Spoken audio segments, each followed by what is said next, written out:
Tutanekai, a legend from the Te Arawa people.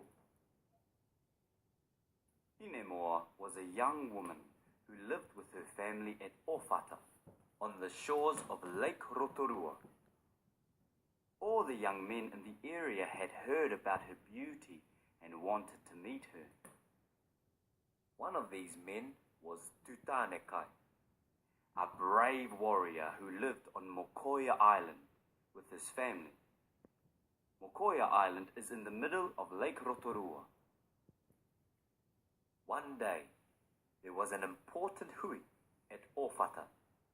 Tutanekai and his family came to the hui. When Tutanekai saw Hinemoa for the first time, he fell in love with her. Hinemoa saw Tutanekai and she fell in love with him as well. They met again many times, but Tutanekai always had to return with his family across the water.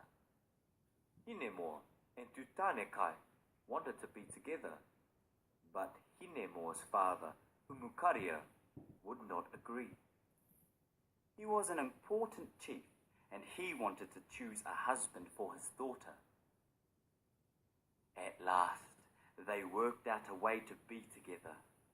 They agreed that on a calm night, Tutanekai would play his putorino flute, and Hinemoa would paddle a waka over to Mokoia Island to join him.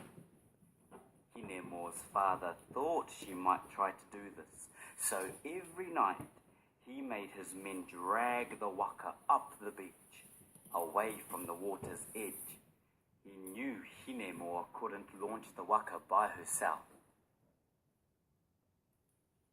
On the next calm night, Hinemoa heard Tutanekai's putorino and crept down to the lake. The waka had been moved. What could she do? She was determined to get across to the island. She thought of another way, but she knew it was full of danger.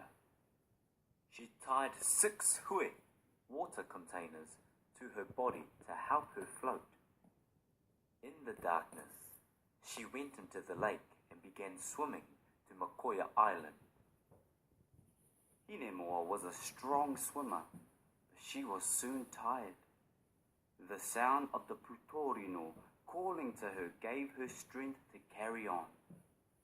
She knew that soon she would be with Tutanekai. At last, after many hours, Hinemoa reached Mokoia Island. She was cold and tired. Near the shore was a hot pool where Hinemoa hid and waited for Tutanekai.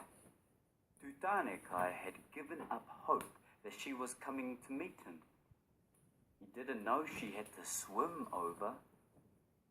He put down his putorino and asked the slave to bring him some water. The slave went down to the pool with the hui. Hinemoa crept behind some ferns and called out in a deep voice, "Who is that water for?" "It is for Tutanekai," the slave replied. "Give it to me," Hinemoa ordered and reached out her hand. When the slave gave her the hui, she smashed it on the rocks. The servant ran back to Tutanekai to tell him what had happened. "Take another hui and go back to the pool. Find out who that man is," said Tutanekai. The slave went back to the pool. Again, Hinemoa asked for the hui and smashed it. When the slave told Tutanekai what had happened, Tutanekai was very angry. He picked up his spear and went down to the pool. "Who is it smashing my hui?" he called out. "Who are you?"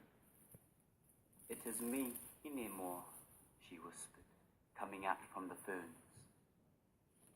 Tutanekai was so happy to see her.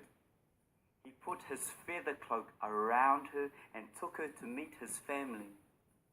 They were very pleased to see their son so happy. They sent a messenger to Hinemoa's father, who rushed to Mokoia Island with his family.